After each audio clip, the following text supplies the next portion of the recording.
আসসালামু আলাইকুম। আজকে আমি একটা গল্প বলবো যে আমার বাবাকে নিয়ে। আমার বাবা মৃত। আমার বাবা আরো বহুত আগে আমার আব্বা আমাদের কাছ থেকে হারিয়ে গেছেন। আমাদের আব্বা মারা গেছেন আরো আগেই। আমি বাবাকে নিয়ে একটা গল্প বলবো আর কি। গল্পটা সবাই শুনেন, আমি বলতেছি। আমার বয়স যখন 15 থেকে, যে সময় আমি মোটামুটি একরকম বুঝতে পারি, কারণ সব কিছুই একরকম বুঝতাম আর কি। এই সময় থেকে ধরেন এই সময় আমি লেখাপড়া করতাম, ঠিক আছে। ওনারা আমাকে লেখাপড়ার জন্য বহু চেষ্টা করছেন, কিন্তু আমি লেখাপড়া করিনি, ঠিক আছে। কারণ ওনারা সব কিছু, আমি চাইছেন আমার মা বাবা যেরকম আমাকে চেষ্টা করেছেন, আমি চাই প্রত্যেক ঘরে ঘরে এইরকমই হোক। আর আমার মতন কেউ এইভাবে জীবনটারে নষ্ট করেন না, ঠিক আছে। আমি যেরকম জীবনটারে নষ্ট করছি, এরকম আপনারা জীবনটারে নষ্ট করেন না। সবাই লেখাপড়া করবেন আর মা বাবার আদেশ মানবেন, ঠিক আছে। আর যাদের বাবা নাই তাদের জন্য দোয়া করি, যাতে আল্লাহ তাদেরকে বেহেশত নসিব দান করেন। আর আমার আব্বার জন্য আপনারা সবাই দোয়া করবেন, যাতে আমার আব্বাকে আল্লাহ তাআলা বেহেশত নসিব দান করেন। আর গল্পটা আমি শুরু করতেছি। সেই সময় আমার আব্বা কাজ করতেন। এই সময় আমার বয়স 15, ঠিক আছে।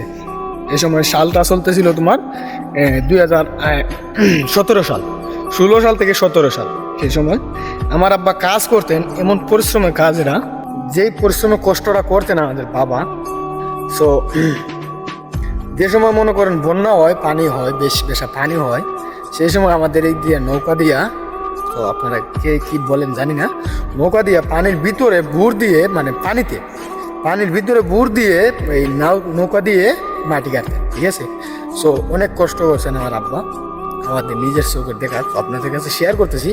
আর আমার আব্বার জন্য সবাই দোয়া করবেন, যাতে আমার আব্বাকে সবাই আল্লাহ বেহেশত নসিব দান করেন। বিপদ, যে সময় যে মানুষের উপরে বিপদ চলে আসে, সেই সময় দেখবেন আত্মীয় বলেন, যেই বলেন, আপনার কাছের যে বন্ধুগুলো আছে, বা যে কোনো মানুষ বলেন, আপনার কাছের মানুষ যেগুলো, মানে আপনার যে ছাড়া আপনার চলেই না, ওদেরকেও দেখবেন বিপদের সময় ওরা কেউ আপনার পাশে নেই। কারণ ভাই আমি দেখছি অনেকবার আমি বিপদে পড়ছি। আর বাবার কথা কি বলবো, কারণ ভাই জানেন এই শহরটা না, একটা হচ্ছে গিয়ে আমাদের আল্লাহ তাআলা যেন আমাদেরকে এখানে পাঠাইছেন, এটা হচ্ছে গিয়ে একটা মায়ার সংসার, ঠিক আছে। একটা এই যেন আপনারা সংসার বলেন, ছেলে মেয়ে, এগুলা কিন্তু মরলে আপনার কেউ নেই, ঠিক আছে। এগুলো হচ্ছে গিয়ে একটা মায়ার সংসার, কারণ আমরা হচ্ছে মায়ার জালে বন্দি, ঠিক আছে। আমরা সবাই মায়ার জালে বন্দি। আমার মোবাইলটা বেশি নাড়াচাড়া করতেছে, হাঁটতেছি, তো মানে এক জায়গায় গেছিলাম, যাইতেছিলাম, এটা ভাবলাম ভিডিওটা এমন বানাই। কারণ তারপর থেকে যে 16-17 সাল হয়েছে, 16 সাল থেকে আমি কাজ করি, ঠিক আছে। এই দেখেন বাবা আর লেখাপড়া দিয়ে আমাকে লাভ হবে না, বা আমি পড়বো না, সেই পর থেকে আমার কাজে রাখছেন। যে সময় ধান কাটার সময় তো কাজ কামের সময় তো আমাদেরকে কেউ কামে নিত না, ঠিক আছে। সেই সময় তো কাম জানতাম না। আর আমার আব্বা তো মনে করেন কাজ করতে করতে সারা জীবন, মানে সবসময় তো কাজ করতে করতে মনে করেন শরীরটা হয়ে গেছে, মানে আগের মতন আর শক্তি নেই। তারপরে আর কি বলবো ভাই, কেউ আমাদেরকে কাজে নেই না, ঠিক আছে। এখন আল্লাহর রহমতে আমি সব কাজই করতে পারি, কিন্তু আমার বাবা নেই, ঠিক আছে। এক সময় যেই অভাব ছিল ভাই, আমরা দিন রুজি করছি, রুজি করার বাদে তারপরে আমার বাবা চাল ডাল এনেছেন, তারপরে আমরা খাইছি, ঠিক আছে। নাইলে এর আগে কোনো আমাদের মুখে দানা সবজি কিচ্ছু যায় না, ঠিক আছে। আমার বাবা রুজি করে আনছেন, কাজ করে আনছে বাবা, তারপরে আমরা খাইছি, ঠিক আছে। এর আগে কিন্তু আমাদের হয় না, ঠিক আছে। এখন মনে করেন, এখন আমরা 3 ভাই একরকম একই সমান, ঠিক আছে।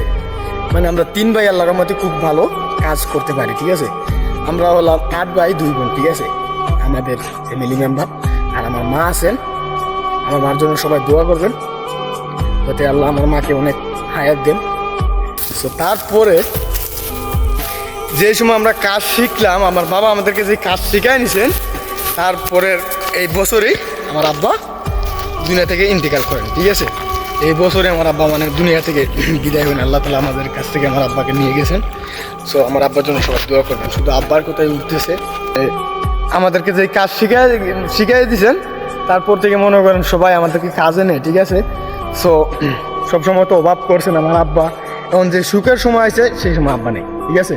এখন মনে করেন আমরা কাজ কাম করতে পারি, আমার আব্বা বসে বসে খাইতে পারবো, আমরা রোজগার করে খাওয়াইতে পারবো আমার আব্বারে। এখন কিন্তু আব্বা নেই, ঠিক আছে? যে সময় কাজ কাম জানতাম না, পারতাম না, সে সময় আমার আব্বা আমাদের মাঝে ছিলেন। তারপর থেকে মনে করেন আব্বা মারা যাওয়ার পর থেকে ভাই এমন অবহেলা শুরু হয়েছে ভাই আমাদের।